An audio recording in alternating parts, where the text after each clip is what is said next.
إن الحمد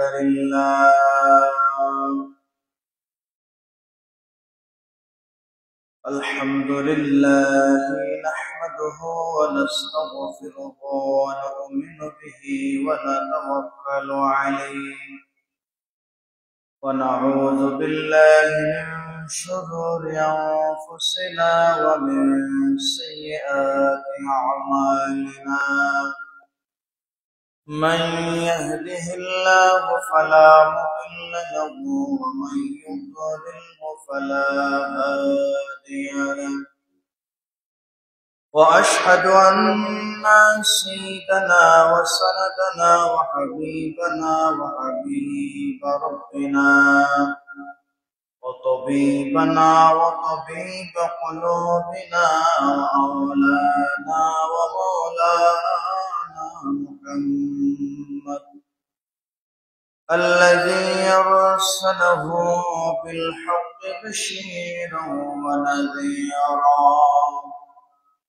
وداعيا إلى الله بإذنه وسراجا منيرا أما بعد فقد قال الله تعالى في كلامه المجيد وفي فرقانه الحميد أعوذ بالله من الشيطان الرجيم بسم الله الرحمن الرحيم ثم قست قلوبهم من بعد ذلك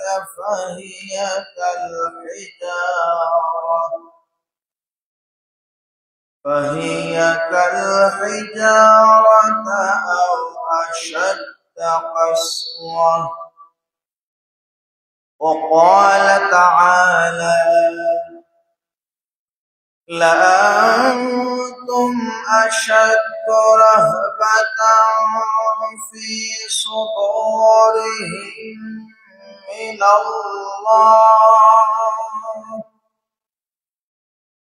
صدورهم من الله ذلك بأنهم قوم لا يفقهون وقال تعالى ولله العزة ولرسوله وللمؤمنين ولكن المنافقين لا يعلمون صدق الله العظيم عن أبي هريرة رضي الله تعالى عنه قال سمعت رسول الله صلى الله عليه وسلم يقول قيل لبني إسرائيل وادخلوا الباب سجدا وقولوا حطة نغفر لكم فبدلوا فدخلوا يزحفون على استحسيهم وقالوا حبة في شعرة وقال تعالى في شان حبيبه مخبرا وآمرا إن الله وملائكته يصلون على النبي يا أيها الذين آمنوا صلوا عليه وسلموا تسليما اللهم صل على مولانا محمد وعلى آل سيدنا मौलाना मोहब्बत दुर्द पढ़े अल्लाहुम्मा सल्ले अला सय्यिदिना मौलाना मुहम्मद व अला सय्यिदिना मौलाना गुंबद खदरा जब नजर में आ गया है या रसूल अल्लाह का नारा आ गया है बेअख्तियार अल्लाहुम्मा सल्ली अला मौलाना मुहम्मद व अला सय्यिदिना मौलाना আর কত গান কতব মোরা পাইতে নবী আপনারে ধন্য করেন মোদের জীবন দিয়ে আপনার দিদারে আল্লাহুম্মা सल्ले अला सय्यिदिना मौलाना मुहम्मद व अला सय्यिदिना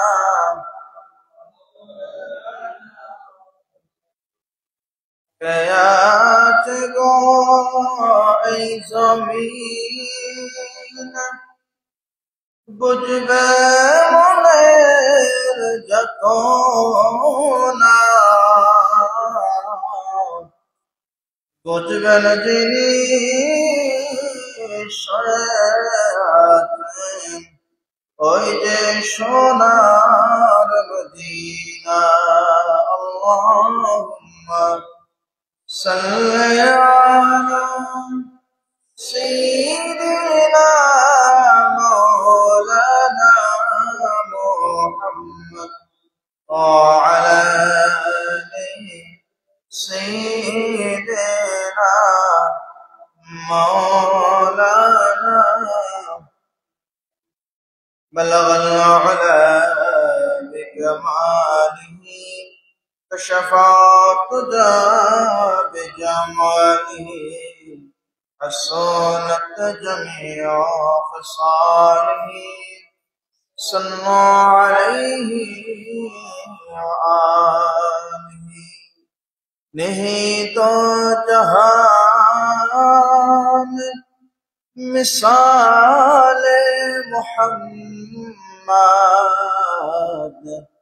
जमाल खुदा है कमाल मोहम्मद बलग़ अला बिकमालिह कशफ़ खुदा बिजमालिह हसनत जमीअ ख़िसालिह अल्लाहुम्मा सल्ली व सल्लिम व बारिक अलैहि।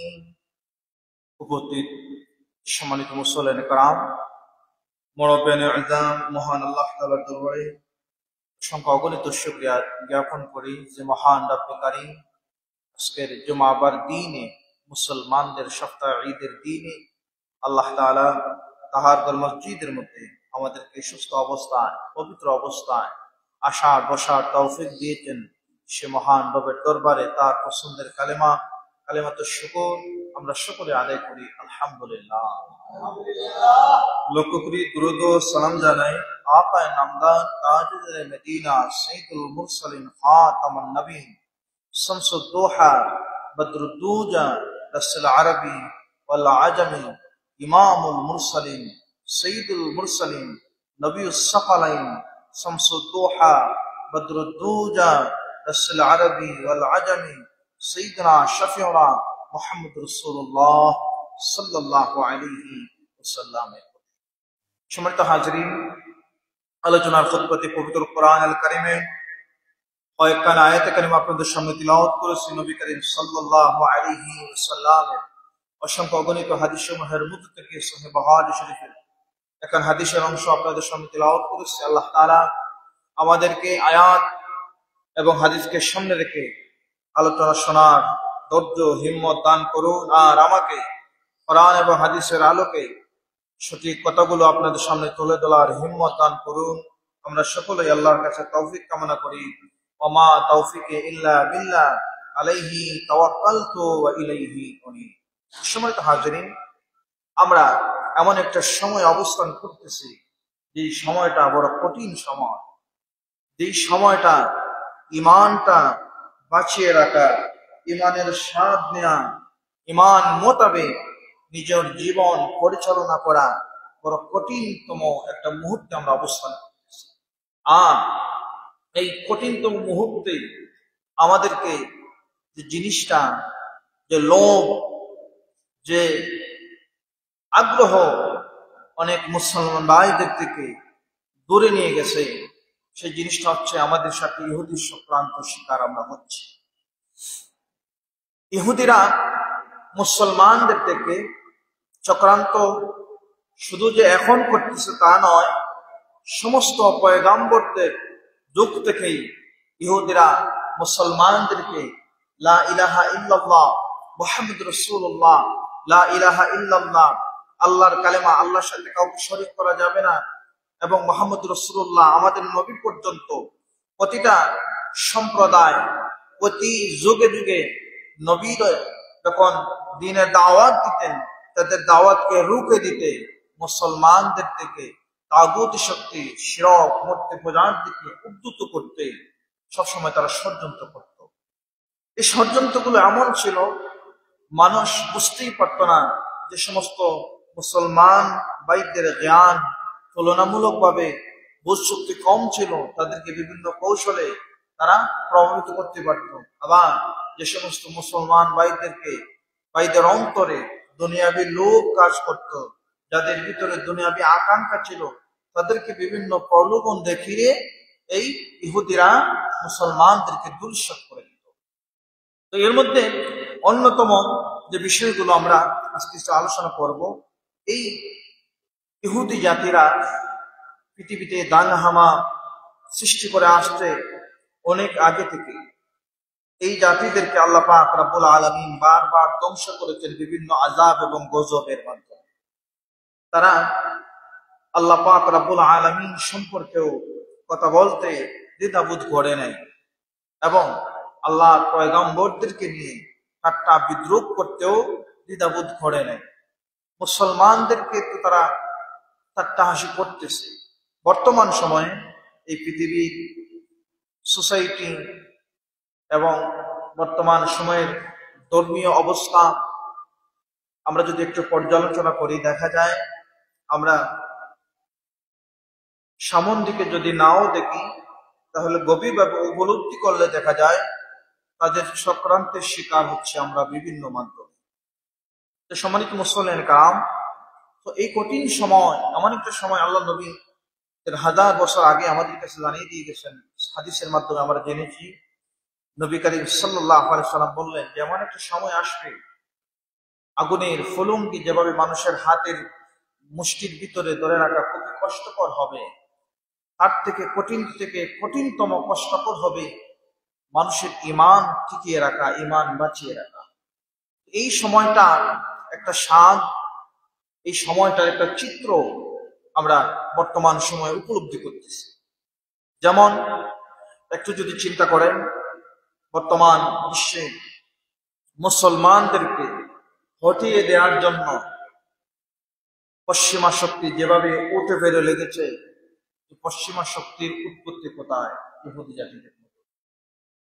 আজকে ইরানের অবস্থা দেখেন, কিছুদিন আগে প্যালেস্টাইনের অবস্থা দেখেন, যে ফিলিস্তিনে আল্লাহ পাক রব্বুল আলামিন অসংখ্য পয়গাম্বর পাঠিয়েছেন, যে ফিলিস্তিনে বাইতুল মুকদ্দাস আল্লাহ পাক তার পয়গাম্বরের মাধ্যমে এখানে স্থাপন করেছেন।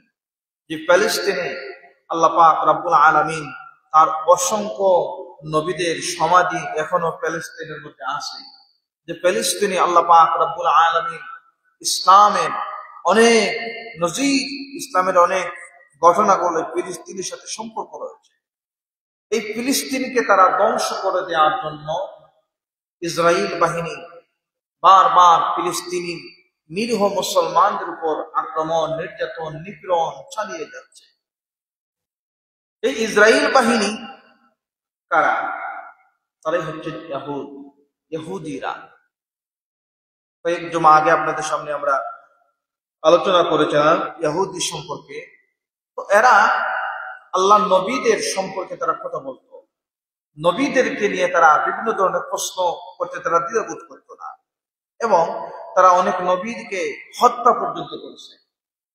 এর মধ্যে তারা জমিনের মধ্যে অন্যায় অনাচার ফাসাদ সৃষ্টি করার জন্য সবসময় উঠে ফিরে লেগে থাকে। আল্লাহ পাক রব্বুল আলামিন তাদের স্বভাব, তাদের যুদ্ধ বিগ্রহ এবং খুন খারাপি, তাদের অনাচার সৃষ্টি করে তারা যে এই খারাপ আচরণগুলো করে, এটা আল্লাহ পাক রব্বুল আলামিন পবিত্র কোরআনের সূরাতুল মায়েদার মধ্যে আয়াতে নাযিল করে। তারা যখন যুদ্ধের আগুন জ্বালায়, আল্লাহ পাক রব্বুল আলামিন নিভাইয়া দেয়। ইহুদিরা যুদ্ধের আগুন জ্বালায় আর আল্লাহ পাক রব্বুল আলামিন নিভাইয়া দেয়।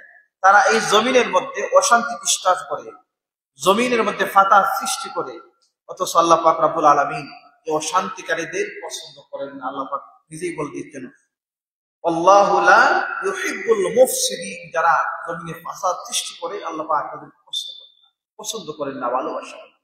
সম্মানিত হাজিরিন, এই বর্তমান সময়ে আমাদের মুসলমানদের মধ্যে ফাসাদ সৃষ্টি করেছে যে ইহুদি জাতিরা, আমাদেরকে তারা কষ্ট দিচ্ছে অনেকভাবে, অনেক ক্ষেত্রে।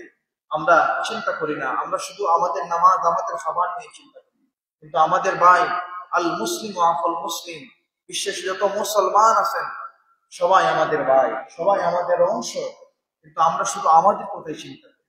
আর আল্লাহ নবী বলেছেন, যতক্ষণ পর্যন্ত তোমার মুমিন ভাই শান্তিতে থাকলো না, তুমি শান্তি খুঁজে পেলা, তোমার ভাই অশান্তির মধ্যে থাকলো, তুমি পাক্কা মুমিন হতে পারো না। সমস্ত হাজির, এই যে ইহুদি জাতিরা তারা বিভিন্ন বারবার চুক্তি করে, সেটারও ওয়াদা করে, আখলাফা তারপর সালাফ করে। যেমন কিছুদিন আগে প্যালেস্তিনের মধ্যে ইসরায়েল বাহিনীরা বলল একটা যুদ্ধবিরতি দিল, কিন্তু যুদ্ধবিরতি দেওয়ার পর হঠাৎ করে আবার আমাদের মুসলমানদের মধ্যে গত রমজান ও মুবারকে এই সময়টাতে দীর্ঘ দিন তারা খুব কষ্ট দিয়েছে, মুসলমানদেরকে ধ্বংস করেছে। তো আজকের এই মুহূর্তে প্রায় সপ্তাহখানিক ধরে ইহুদিদের পৃথিবীর মধ্যে তাদের আগুন জ্বলা শুরু হয়েছে। তাদের মধ্যে আগুন ধরাইছে মুসলমান রাষ্ট্র ইরান, ইরানি শাসক গোষ্ঠী তাদের মধ্যে আগুন ধরাইছে। আর এই মুসলমানদেরকে তারা অনেক ভয় পায়। এটা আমার কথা নয়, আল্লাহ পাক কোরআনে বলছেন, সূরাতুল হাশর 13 নম্বর আয়াত আল্লাহ পাক ইরশাদ করেন, لأنتم أشد رهبة في صدورهم من الله في صدورهم من الله ذلك بأنهم قوم لا يفقهون। এই আয়াতে কারিমার মধ্যে আল্লাহ পাক ইরশাদ করেন যে ইহুদি জাতিরা মুসলমানদেরকে খুব ভয় পায়, মুসলমান জাতিদেরকে তারা খুব ভয় পায়। মুসলমানরা যখন যুদ্ধে লাগে, মুসলমানরা যখন অন্যায়কে বাধা দিতে এগিয়ে আসে, মুসলমান যখন ইসলামকে বাঁচানোর জন্য, ধর্মকে বাঁচানোর জন্য, দ্বীনকে রক্ষা করার জন্য লেগে পড়ে, তখন মুসলমানরা মৃত্যুকে ভয় পায় না। এজন্য মুসলমানদেরকে কাফিরেরা স্থল যুদ্ধ করতে চায় না, তারা ভয় পায়। এটা আল্লাহ কোরআনে বলছেন যে মুসলমান সৈন্যদেরকে, মুসলমান সেনাবাহিনীদেরকে, মুসলমান যুদ্ধবান যুবকদেরকে কাফিরেরা, ইহুদিরা ভয় পায়। এরপরে আল্লাহ পাক রব্বুল আলামিন এই মুসলমানদেরকে ইজ্জত দিয়েছেন, সম্মান দিয়েছেন। কিন্তু আমরা যে বিষয়গুলো আজকে গুরুত্বপূর্ণভাবে আমরা আলোচনা করব। এই মুসলমান জাতিদের মধ্যে একদল জাতি কেমন করে আরেকজন মুসলমানের হত্যা, নির্যাতন, নিপীড়ন, নিরবই সহ্য করে। এই মুসলমানগুলো কারা, এই মুসলমানদের পরিচয়, সে বিষয়ে আমরা আজকে আলোচনা জানবো। এই মুসলমানদের পরিচয় হচ্ছে, আল্লাহ পাক রব্বুল আলামিন সূরাতুল বাকারার প্রতি অংশে তাদের অনেক বৈশিষ্ট্যের কথা উল্লেখ করে। এর মধ্যে অন্যতম হচ্ছে ফি কুলুবিহিম মারাদুন ফাযাদাহুমুল্লাহু মারাদা। এদের অন্তরের মধ্যে রোগ আছে, কিন্তু বাহিরে কেউ দেখতে পারে না। এটা এমন রোগ, ওয়াইজা লাকুল্লাযিনা আমানু ক্বালু আমান্না ওয়াইজা খালাউ ইলা শায়াতিনহিম ক্বালু ইন্না মাআকুম ইন্নামা নাহনু মুস্তাহজিউন। সূরাতুল বাকারার মধ্যে আল্লাহ পাক ইরশাদ করেন, এরা মুসলমানদের, আল্লাহ হাবিবের যুগে তারা যখন মুসলমানদের সামনে যাওয়ার পর আবার যখন তাদের কাছে ফিরে যাইত কাফের ইহুদিদের কাছে, তখন তারা বলতো, তোমরা তো মুসলমানদের সাথে মিশে গেলা, তোমরা মুসলমানদের সামনে গেলাম। তখন তারা বলতো, লাকুল্লাযিনা আমানু, আমরা তো তাদের সামনে ঈমান এনেছি। এটা একটা এই তাদেরকে আপনার দেখালাম মাত্র, তাদেরকে বোঝানোর জন্য যে আমরা ঈমানদার। আসলে তো আমরা তোমাদের সাথেই আছি, আসলে তো আমরা ঈমানদার নই, আসলে আমরা ঈমানদার নই, আমরা তো তোমাদের সাথেই আছি। কিন্তু তারা কি করে, কি কাজ করে, এগুলো দেখার জন্য, এগুলো বোঝার জন্য আমরা তাদের সাথে মিশি, তাদের সাথে যাই। এই ছিল তাদের চরিত্র। এরপরে আল্লাহ পাক রব্বুল আলামিন সূরাতুল বাকারা অনেক লম্বা করে আলোচনা করেন। এই সমস্ত মানুষদের মধ্যে একটা সময় দেখা গেল মুসলমানদের মধ্যে একদল আব্দুল্লাহ ইবনে উবাই ইবনে সালুল সহ কয়েকজন মানুষ, এরা মুসলমান, এরা নামাজ পড়ে, এরা রোজা রাখে, এরা দীর্ঘক্ষণ নফল ইবাদত করে। কিন্তু এই মানুষগুলো দেখা যায় ইসলাম এবং মুসলমানদের ক্ষতির ক্ষেত্রে খুব বেশি একদম অস্ত্রের মতো কাজ করে। আল্লাহ হাবিবের সামনে ওহী নাযিল হলো, আল্লাহ হাবিব তাদের পরিচয় করে। তো আল্লাহর হাবিবের যুগে খোদ রাসূল পাক সাল্লাল্লাহু আলাইহি সাল্লামকে দেখে দেখেও যে সমস্ত মুসলমানরা নেফাকি করেছে, মুনাফিক করেছে, মুসলমানদের কষ্ট দিয়েছে, মুসলমানদের অধিকার নষ্ট করেছে, মুসলমানদেরকে জ্বালিয়ে দিয়েছে, পুড়িয়ে দিয়েছে, এই সমস্ত মানুষদের স্বভাব এই সময় আমরা লক্ষ্য করি। কিভাবে আজকে মুসলমান ফিলিস্তিন রাষ্ট্রের মধ্যে বারবার নির্যাতন চালানো হচ্ছে, কিন্তু এই পৃথিবীর মধ্যে মুসলমানদের যত খনিজ সম্পদ আছে, মুসলমানদের যত শক্তি পাওয়ার আছে, অন্যদের মধ্যে তেমন এই আল্লাহ প্রদত্ত শক্তি নাই। মুসলমানদের খনিজ পদার্থ আছে। মুসলমানদের আরব বিশ্বের মধ্যে আমরা একটু পর্যালোচনা করি, আরব বিশ্বের মধ্যে যে তেলের খনিগুলো আছে, স্বর্ণের খনি, পৃথিবীর মধ্যে সব থেকে দামি খনিগুলো হচ্ছে আরব বিশ্বের খনি, সৌদি আরবের সোনা। এই বিষয়গুলো মুসলমানদের সম্পদ। কিন্তু আজকে মুসলমান নির্যাতিত হয়, এই রাষ্ট্রগুলো নীরবতা পালন করে, অর্থাৎ তারা মুনাফিকের ভূমিকা পালন করে। যে আরব বিশ্ব থেকে তাম পৃথিবীর মুসলমানদের শান্তির জন্য কাজ করার কথা ছিল, আজকে আরব বিশ্বরা মুনাফিকের ভূমিকায় থাকার কারণে ওসামা বিন লাদেনকে ইহুদিরা হত্যা করেছে। আরব বিশ্বের নেতারা ভিতরে নেফাকি থাকার কারণে, বাহিরে তো আমরা মুসলমান, ভিতরে ইহুদিদের সাহায্যকারী থাকার কারণে গাদ্দাফিকে হত্যা করা হয়েছে। আরব বিশ্বের নেফাকি, মুনাফিকি মুসলমান শাসকদের কারণে মুসলমানদের আরেক নেতা, আপনার ইরাকের নেতা, কুয়েতের নেতা, এভাবে প্রায় 7 থেকে 8 জন এমন নেতাদেরকে হত্যা করেছে ইহুদিরা, যারা বিশ্বের কোন মুসলমানদের আঘাত দিলে ওই জায়গাতে তারা হুঙ্কার দিতেন। এই মুসলমানদেরকে হত্যা করেছে ইহুদিরা, সরাসরি যে আঘাত করার কোনো সুযোগ পায় নাই। সুযোগ কারা করে দিয়েছে? যাদের ভিতরে নেফাকি ছিল। যাদের ভিতরে নেফাকি ছিল তারা কারা? তারা মুসলমান। তারা কোথায় যায়? হারামে যায়। তারা কি করে? হজ করে, তারা উমরা করে, তারা যাকাত দেয়, তারা সবকিছু করে। কিন্তু তারা মুসলমান আরেকজন নেতাকে ধ্বংস করার জন্য ইহুদিদের সাথে হাত মিলায়, ইতাআত করে। এই সমস্ত নেফাকি আচরণের কারণে মুসলমানরা নির্যাতিত হচ্ছে। মুসলমানরা নির্যাতিত হচ্ছে মুসলমান নেফাকির কারণে। আল্লাহ পাক রব্বুল আলামিন পবিত্র কালামে হাকিমের মধ্যে ইরশাদ করেন, ওয়ালিল্লাহিল ইজ্জাতু ওয়া লিরাসূলিহি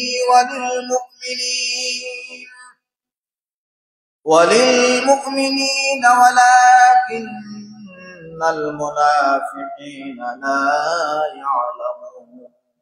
ইজ্জত, ওয়ালিল্লাহিল ইজ্জাত, ইজ্জত একমাত্র আল্লাহ, ওয়া লিরাসূলিহি, ইজ্জত হচ্ছে আল্লাহ রাসূলের পয়গম্বরদেরকে, ওয়া লিলমুমিনিন, আর ইজ্জত হচ্ছে মুমিনদের, মুখলিস বান্দাদের। ওয়ালাকিন্নাল মুনাফিকিনা লা ইয়ালামুন, কিন্তু এই যে আল্লাহর ইজ্জত, রাসূলের ইজ্জত, মুমিনদের ইজ্জত, এগুলো আল্লাহর পক্ষ থেকে আল্লাহ প্রদত্ত। ওয়ালাকিন্নাল মুনাফিকিনা লা ইয়ালামুন, মুনাফিকরা এই ইজ্জত জানে না। লা ইয়ালামুন, এই ইজ্জত সম্পর্কে তাদের ধারণা নাই। এর জন্য তারা এই সম্মানের পথ বাদ দিয়ে তারা অন্যায়ভাবে, গোপনভাবে মুসলমানদের সাথে ক্ষতি করতেছে। তো এই নেফাকি যারা করবে তাদেরও ধ্বংস হবে। তাদের কি হবে? ধ্বংস হবে। কিন্তু তাদের ধ্বংস এমন ভাবে, এমন বেইজ্জতি, এমন জিল্লতির সাথে হবে যেটা কিয়ামত পর্যন্ত মানুষ মনে রাখবে। আব্দুল্লাহ ইবনে উবাই ইবনে সালুল ইন্তেকাল করেছে, তার জিল্লতির কথা আজ পর্যন্ত, কিয়ামত পর্যন্ত মানুষ জানে, ধিক্কারের সাথে আলোচনা করে। ঠিক তেমনি ভাবে আজকে ইরানের মুসলমানদেরকে ধ্বংস করে দেওয়ার জন্য ইসরায়েল বাহিনী যুদ্ধ করতেছে, হামলা চালাচ্ছে। পশ্চিমা শক্তিধর তাদেরকে সহযোগিতা করতেছে ইহুদিরা। কিন্তু আজকে মুসলমান, আশপাশের যে দেশগুলো মুসলমানের পাশে দাঁড়ানোর কথা ছিল, ইমানি দায়িত্ব ছিল, কিন্তু ইমানি দায়িত্বের জায়গা থেকে দায়িত্ব আদায় না করে, পালন না করে হেফাজত করতেছে আমাদের মুসলমান দেশকে। আজকে যদি সৌদি আরব বলেন, কাতার বলেন, ইউআই, দুবাই বলেন, এভাবে জর্দান সহ প্রায় 20টি আরব কান্ট্রি রয়েছে। এই 20টা দেশ দ্বারা খনিজ পদার্থে ভরপুর, আল্লাহ প্রদত্ত নিয়ামতে তারা ভরপুর। এই দেশগুলো একদম নীরবতা পালন করতেছে, ইরানের মুসলমানদেরকে ধ্বংস করছে। এখন তারা প্রশ্ন তুলতেছে যে ইরানের মধ্যে শিয়া মুসলমান, শিয়াদের পক্ষে দাঁড়ানো যাবে। শিয়ারা কখনো তো বলে নাই যে আল্লাহ 2 জন। শিয়ারা তো কখনো বলে নাই আমরা নবী মুহাম্মদ মানি না। শিয়ারা তো কখনো বলে নাই আমরা আরেকটা ইসলাম পালন করি। ঠিক আছে, তাদের আকীদার ক্ষেত্রে কিছু ব্যতিক্রম আছে, কিন্তু মুসলমান, আল্লাহ পাক কোরআনে আয়াতে কারিমা নাযিল করে বলেন, তোমরা মুসলমান না হয়ে মৃত্যুবরণ করো না। এখানে আল্লাহ পাক শিয়া বলেন নাই, সুন্নি বলেন নাই, ওয়াহাবি বলেন নাই, মাযহাবি, লামাযহাবি এরকম করে উল্লেখ করেন নাই। আল্লাহ পাক বলছেন মুসলমান না হয়ে তোমরা মৃত্যুবরণ করো না। কিন্তু আজকে এই মুসলমানদের সামনে যখন আরেকজন মুসলমানদেরকে ধ্বংস করে দেওয়ার জন্য পায়তারা চালানো হচ্ছে, আর আমাদের মুসলিম বিশ্বের শাসকরা বসে বসে মিষ্টি খাচ্ছেন। আজকে আরব দেশ, চিন্তা করেন,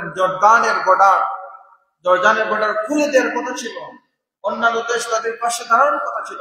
আজকে ফতোয়াবাজি করে বলা হচ্ছে যে প্রয়োজনে ইসরায়েলের পাশে দাঁড়াও, ইরানের পাশে দাঁড়াইও না। বলে নাউজুবিল্লাহ, এর তো মুসলমান, আপনি আল্লাহর কাছে কি জবাব দিবেন? এর জন্য নেফাকি যাদের ভিতরে রয়েছে তাদের ধ্বংস অনিবার্য। ইন্নাল মুনাফিকিন, আল্লাহ পাক রব্বুল আলামিন মুনাফিক সম্পর্কে অনেক আয়াত থেকে আমরা সময় তো হাজিরিন, আমরা যেটা লক্ষ্য করলাম যে আরব দেশগুলোতে ইসলামের বার্তা সাহাবীদের বিচরণ ছিল। জালিলুল কদর সাহাবীরা আরবের সব দেশেই প্রায় বিচরণ করেছেন। কিন্তু আজকে এই দেশগুলোকে নেফাকি, যাদের অন্তরে নামে মুসলমান কিন্তু ভিতরে ইহুদিদের মহব্বত আছে, এই মহব্বত থাকার কারণে আজকে দুবাইয়ের মধ্যে বিশাল আকারে গির্জা মন্দির নির্মাণ করা হয়েছে। কিন্তু এটা তো মুসলিম উদ্দেশ্য দেশ, এখানে মুসলমান, শতভাগ মুসলমান ছিল। অন্যান্য দেশের মানুষ হাজের জন্য গেছে, ঠিক আছে, তারা তাদের ইবাদত করুক, কিন্তু বিশাল ভাবে এই যে লালাবল করে দিয়েছে। আরব দেশের মধ্যে কোরআনিক আইন ছিল, সৌদি আরবের মধ্যে ইসলামী আইন সুশাসন ছিল। আজকে সৌদি আরবের মধ্যে ইসলামী আইন কেমন করে মানা হচ্ছে দেখেন। মহিলাদের পর্দার ক্ষেত্রে সতর্কতা ছিলেন, আজকে সৌদি আরবে খুলে দেওয়া হয়েছে। সৌদি আরবে সিনেমা হল নিষিদ্ধ ছিল, কিন্তু আজকে সৌদি আরবে সিনেমা হল খুলে দেওয়া হয়েছে। মেয়েদেরকে খোলামেলা পোশাক পরতে একদম নিষেধ করা ছিল। চাইলে তারা খোলামেলা পোশাক করতে পারে, কোনো বাধা বিপত্তি নাই। মেয়েরা ড্রাইভিং করতে পারে, বাধা বিপত্তি নাই।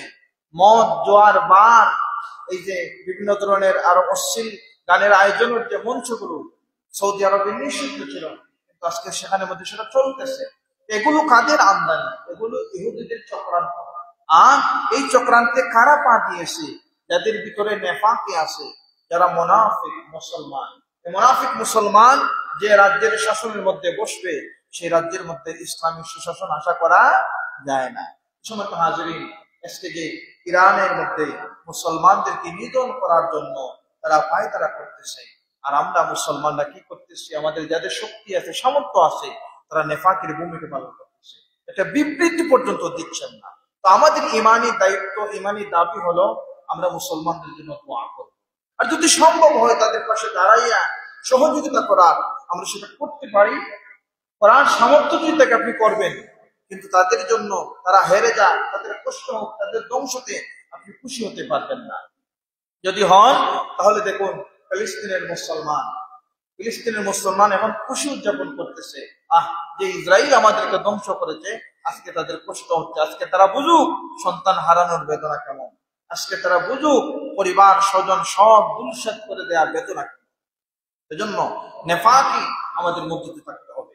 নেফাকি যদি না থাকে, আপনি ইবাদত করবেন, নামাজ পড়বেন, নামাজের স্বাদ, ইবাদতের স্বাদ আল্লাহ পাক তুলে দিবেন। এখন বহির্বিশ্বের মুসলমানদের ক্ষেত্রে আপনার নেফাকি আপনি প্রচার করলেন বা ধরে রাখলেন বা অবস্থা দেখালেন, কিন্তু আপনার নিজের ক্ষেত্রে নেফাকি যে জিনিসটা, নিজের নেফাকি নিজের আশপাশের মানুষের সাথে মুনাফিকি, এই জিনিসগুলো করতে আমাদের হেফাজত করতে হবে। আজকে আমি ইরানের পক্ষে দাঁড়াইছি, ইরান বিজয়ী হোক, আমরা চাই মুসলমান জিতুক, কিন্তু আপনি আপনার চাচাতুর ভাইয়ের হক মায় রাখাইছেন। সামনে বলতেছেন ভাই আমি তোমার সাথে আসি, কিন্তু পিছনে আপনি আমার একটা প্যাচ লাগাইছেন, দেখা যাচ্ছে তার সম্পদটা বাজেয়াপ্ত হয়ে যাচ্ছে।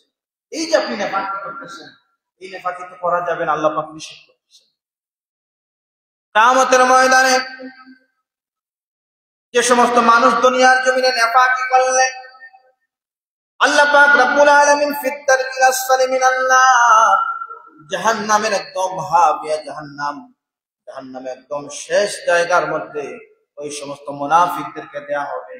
এই সমস্ত মানুষগুলোকে তাদের সহযোগিতা করার জন্য কোনো শাফাআতকারী পাওয়া যাবে না। কেন পাওয়া যাবে না?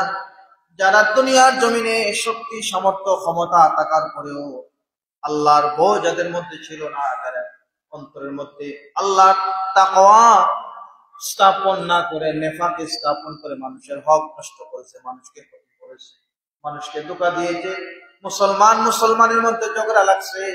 আল্লাহ পাক কিয়ামতের ময়দানে আরশের নিচে যে সমস্ত মানুষদের জায়গা দেবেন, এর মধ্যে একদল মানুষ তারা যারা দুনিয়ার জমিনে সৎ এবং ন্যায়বান একজন আদর্শ বিচারী, ওই সমস্ত ন্যায়বান শাসক বিচারীর জন্য আল্লাহ পাক আরশের নিচে জায়গা দিবেন। কিন্তু আপনি আমি সুযোগ পাইলে মধ্যস্থতার জায়গার মধ্যে যাইয়া যার টাকা বেশি তার বিপক্ষে রায় দেই, যার টাকা নাই, ক্ষমতা নাই, তার বিপক্ষে রায় দেই। কিন্তু সামনে তো আমি বিচারি ভালো মানুষ। এই যে নেফাকের চরিত্র, কাল কিয়ামতের ময়দানে আপনি ওই যে দুর্বল মানুষ তার কাছে আটকে যাইবে। আল্লাহ পাক রব্বুল আলামিন কিয়ামতের ময়দানে আল্লাহর কাছে আপনি দাঁড়াবেন, কি নিয়ে দাঁড়াবেন? কেমন আচরণ আপনি দেখাবেন? আজকে আপনি নামাজ পড়তেছেন, ভালো কাজ করতেছেন, যাতে মানুষ আপনাকে ভালো কাজকারী মানুষ আপনাকে ভালো মানুষ মনে করে।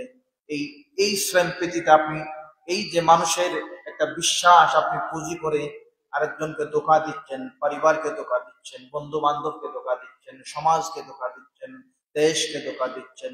এই যে আপনি ধোঁকাবাজি করতেছেন, আপনার ধোঁকাবাজির চরিত্রটা দুনিয়ার কেউ দেখুক বা না দেখুক, কেউ জানুক বা না জানুক, একমাত্র যিনি জানেন তিনি হচ্ছেন আল্লাহ সুবহানাহু ওয়া তাআলা। আর আপনি এই দেশ ধরে যাদেরকে ক্ষতি করেছেন, আপনি জেনে রাখুন আল্লাহ পাক রব্বুল আলামিন সময়ে সময়ে আপনার এই চরিত্রটা মানুষের সামনে হাজির করে দিবে। আমরা যারা অতি চালাক, যারা মনে করি আমি যে চালাক, কেউ তো বুঝে না আমার চালাকি, কিন্তু চালাকিতে মানুষরা বুঝে, এটা অনেকেই অনুধাবন করতে পারে। যারা নেফাকি করেন, যাদের ভিতরে নেফাকি আছে, এটা এমন একটা রূপ, নেফাকি নামক রোগ মানুষকে ধ্বংস করে দেয়। ইবাদত গুলোকে ধ্বংস করে দেয়, চেহারার উজ্জ্বলতা নষ্ট করে দেয়, ইবাদতের স্বাদ নষ্ট করে দেয়, পারিবারিক অশান্তি তৈরি করে দেয়, সামাজিক অশান্তি তৈরি করে দেয়। একটা সময় দেখা যায় এই মানুষের সাথে কারো সুসম্পর্ক নাই, মৃত্যুর সময় এমন একটা অবস্থা হয়, সাকরাত এত কঠিন হয়, মানুষ থেকে তাকে তিরস্কার করে, মানুষ তাদেরকে দেখে তিরস্কার করে, নিশ্চয়ই এত খারাপ কাজ করে, যার জন্য তার সাকরাতে কষ্ট হচ্ছে। মাঝে মাঝে এরকম কিছু নজির, এরকম কিছু দৃষ্টান্ত আমরা দেখে থাকি। এই জন্য নেফাকি জিনিস থেকে আমাদেরকে বাহির হয়ে আসতে হবে। সম্মানিত হাজরিন, নেফাকি থেকে যদি আপনি বাহির হয়ে আসতে পারেন, আপনার ইবাদত কবুল হতে আর কোনো প্রতিবন্ধকতা থাকবে না। আল্লাহ পাক রব্বুল আলামিন তার হাবিবের মাধ্যমে আমাদেরকে জানাই দিলেন, মুসলমান যদি পরিপূর্ণ মুসলমান আপনি না হতে পারেন, ইন্নাদ দীনা ইনদাল্লাহিল ইসলাম, আল্লাহর মনোনীত ধর্ম ইসলামটাকে যদি আপনি পরিপূর্ণভাবে ফিসসিলমি কাফা, 12 ভাবে যদি আপনি করতে পারেন, 12 ভাবে যদি আপনি আক্রমণ করতে পারেন, 12 ভাবে যদি ইসলাম আপনার হৃদয়ের মধ্যে স্থান দিতে পারেন, তাহলে ইসলাম আপনাকে একমাত্র কেবলমাত্র আল্লাহ তাআলার জন্য আপনি সব করলেন। আল্লাহ পাক রব্বুল আলামিন কিয়ামতের ময়দানে নাজাতের উসিলা হয়ে যাবে। আর যদি আপনি নেফাকি করেন, নেফাকির মধ্যে লেগে থাকেন, এই যেভাবে আজকে ইরানকে ধ্বংস করার জন্য ইহুদিরা কাজ করে, আর মুসলমান শাসকরাও তাদেরকে সামনে না দিয়া পিছন দিকে সহযোগিতা করে, নেফাকি করে, ঠিক তেমনি ভাবে আমাদের সমাজেও এরকম মানুষ আছে না নাই? সামনে তিনি তো খুব ভালো মানুষ আলহাজ, কিন্তু পিছনে দেখা যায় তিনি মানুষকে নষ্ট করার জন্য, ধোঁকা দেওয়ার জন্য তিনার মতোই একটা ঔষধই যথেষ্ট। এরকম নেফাকি আচরণ করা যাবে না ভাই। জানেন, আপনি নেফাকি আচরণ করবেন, আপনি মনে করেন কেউ দেখতেছে না, কিন্তু জেনে রাখুন আপনার এই নেফাকিটা আল্লাহ পাক প্রচার করে দিবেন। একটা সময় যখন একদম চূড়ান্ত পর্যায়ে আপনি চলে যাবেন, তখন আপনার কাছে নেফাকি মনে হবে না। আল্লাহ পাক তখন বলে যে বান্দা তো আমার কাছে আর ফিরে আসার সুযোগ নাই, সে আসতেই চাচ্ছে না। আল্লাহ পাক তখন আপনার এই দুর্গন্ধগুলো প্রচার করা শুরু করবেন, মানুষ আপনাকে তিরস্কার দেওয়া শুরু করবে। এজন্য নেফাকি জিনিসটা থেকে আমাদেরকে বাহির হয়ে আসতে হবে। মুনাফিকের আলামতের মধ্যে 3টা আলামত পাওয়া যায়। এরা যখন কথা বলে কি বলে? মিথ্যা কথা বলে। এরা যখন শপথ করে শপথ ভঙ্গ করে। এই যে তারা যখন, আরেকটা আলামত আছে, এই মানুষগুলো যখন ওয়াদা করে, এই মানুষগুলো যখন মানুষের কাছে ওয়াদা করে, ওয়াদাগুলো খেলাফ করে, সময় হাজিরিন, এই আলামত গুলো আমাদের মধ্যে থাকলে যদি আপনি ইবাদত করুন, ভালো কাজ করুন, আপনার ইবাদত কাজ হবে। এখন খুবই সহজ ভাবে আমরা নেফাকিটা করে থাকি। যেমন একজন মানুষ, আমরা 3 জন মানুষ এখানে উপস্থিত আছি, মজলিসের মধ্যে কথা বলতেছি, এর মধ্যে একজন মানুষ যখন চলে যাওয়ার পর দেখা যায় আমরা তার সম্পর্কেই কথা বলি, অর্থাৎ তার অবর্তমানে এমন কথা বলে যে কথা যদি সে শুনতো আমাদের সাথে আর বন্ধুত্ব করতো না, একদম সম্পর্ক দূর করে দিত। এমন মানুষ পাওয়া যায়, একদম খারাপ মানুষ। এই খারাপ মানুষ তার বন্ধু, আবার সে আপনারও বন্ধু, অর্থাৎ বুঝা গেল সে খারাপের সাথে ভালো সংমিশ্রণ করে উভয়ের সাথে সম্পর্ক রাখে।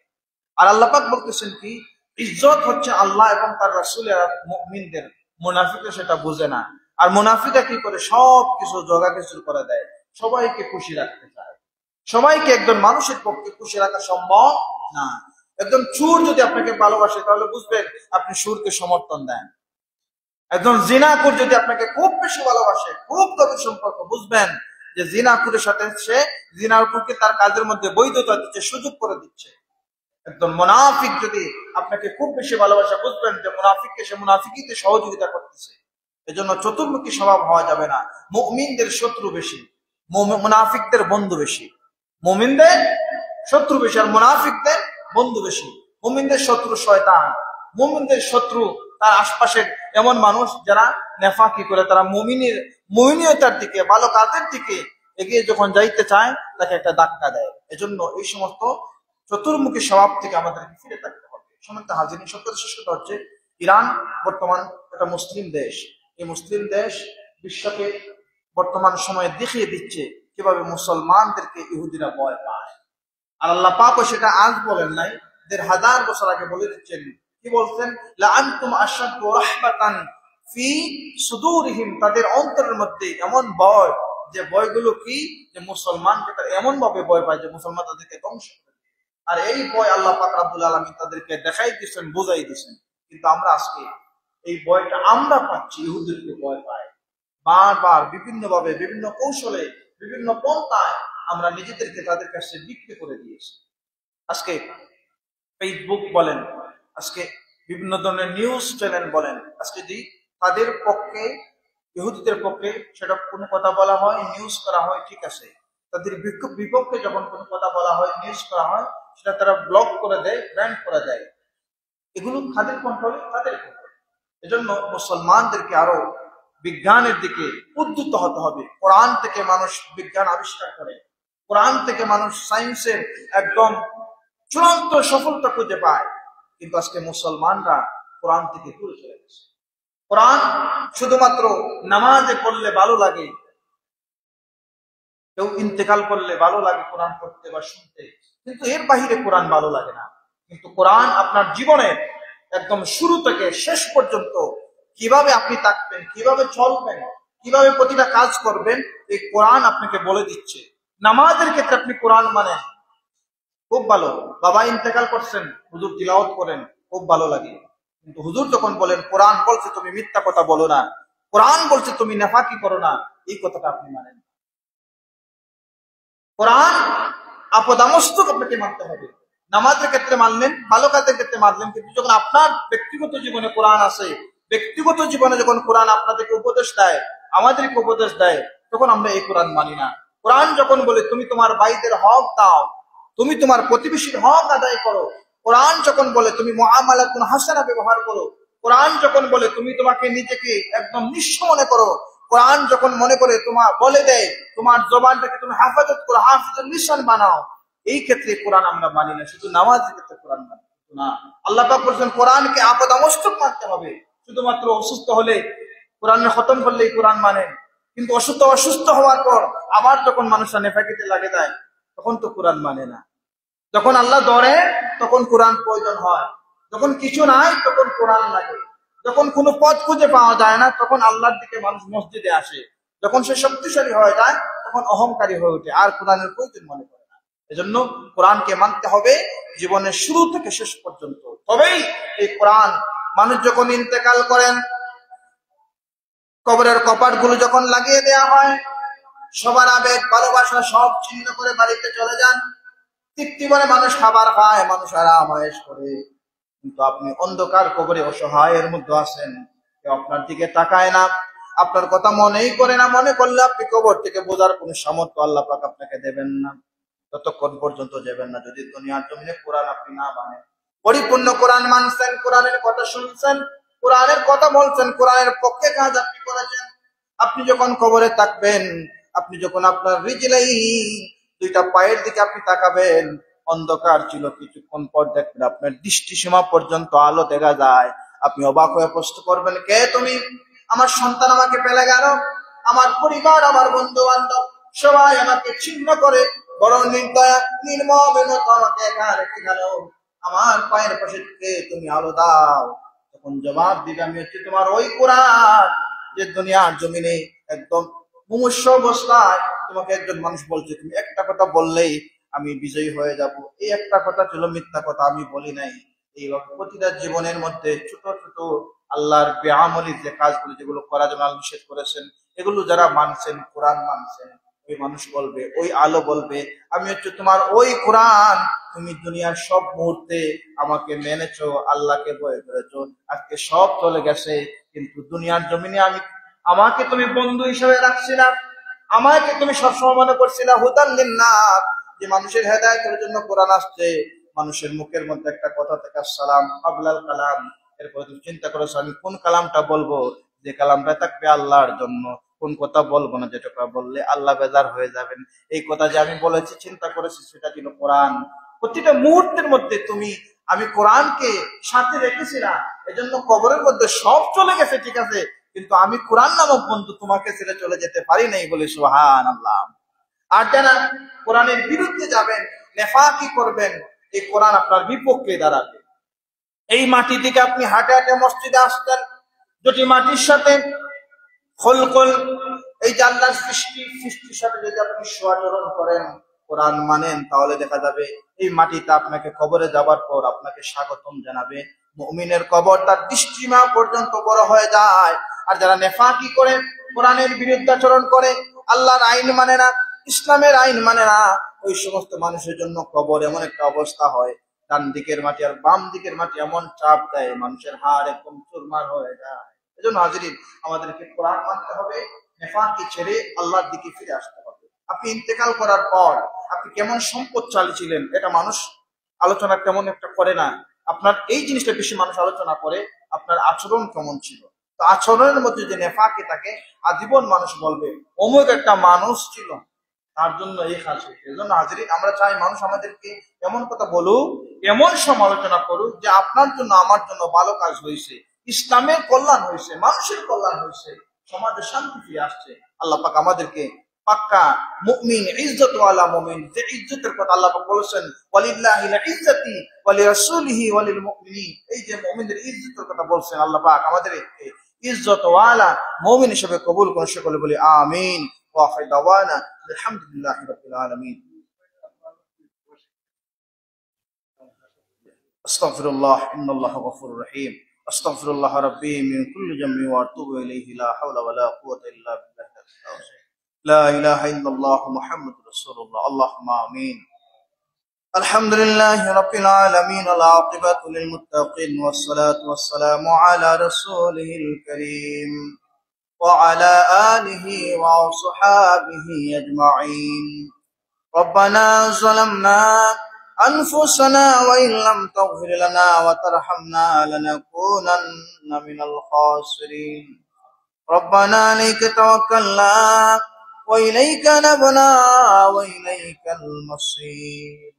اللهم صل على سيدنا مولانا محمد عبدك رسول النبي المصطفى.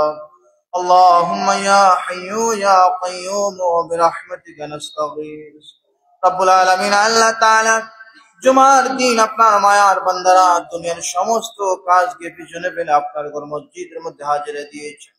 আল্লাহ গুনাহগার বুঝি না, নেককার বুঝি না, আমাদের প্রত্যেকের জীবনের তামাম গুনাহগুলো আপনি মাফ করে দেন। আল্লাহ তাআলা আমাদের কলিজার টুকরা মা বাবা যাদের অন্ধকার কবরে মনি, তাদের কবরগুলো আপনি জান্নাতের বাগান বানিয়ে দেন। রব্বির হামহুমা কামা রাব্বায়ানি সগীরা। আল্লাহ আপনি আমাদেরকে আওলাদ দান করেছেন, আমাদের সন্তানগুলোর জন্য আমাদেরকে বেইজ্জতি করেন না মুনি। রব্বানা হাব লানা মিন আজওয়াজিনা ওয়া যুররিয়াতিনা কুররাতা আইনিন ওয়াজআলনা লিল মুত্তাকিনা ইমামা। আল্লাহ আমাদের আওলাদগুলোকে নেক আওলাদ বানিয়ে দাও। আমরা যখন অন্ধকার কবরে যাব, দুনিয়ার সব মানুষ বলে যাবে আপনি আমাদেরকে এমন আওলাদ দান করেন যারা আমাদেরকে বলে না। রব্বুল আলামিন আল্লাহ অনেক অসুস্থতার জন্য অনেকে দোয়া চেয়েছেন, আপনার কুদরতে ওষুধ দিয়ে সুস্থ করে দাও। জনাব নূর মিয়া সাহেব আল্লাহ তিনি আপনার জন্য দোয়া চেয়েছেন, আল্লাহ আপনার বান্দার কবরকে জান্নাতের বাগান বানিয়ে দাও। আপনার বান্দার বাবার বংশের, মায়ের বংশের, আত্মীয় স্বজনের মধ্যে অন্ধকার কবরে প্রত্যেকের কবরগুলো জান্নাতের বাগান বানিয়ে দাও।